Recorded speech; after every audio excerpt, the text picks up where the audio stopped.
আলহামদুলিল্লাহ,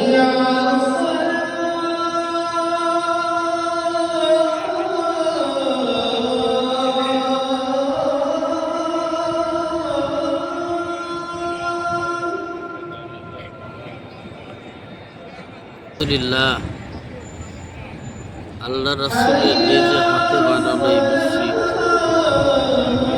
আমার আপনার নবী নিজে হাতে বানাইছিল এই মসজিদটা তাইফের ময়দানে। আল্লাহ রাসূলের নিজে হাত তৈরি করা মসজিদ। সে কত বছর পার হয়ে গেছে, সৌদি সরকার এই মসজিদটা সুন্দর হেফাজত করে রেখেছে। ভিতরের দৃশ্য, ভিতরে যাওয়ার জন্য কোনো পারমিশন নেই। আলহামদুলিল্লাহ, অনেক সুন্দর একটা ঘর।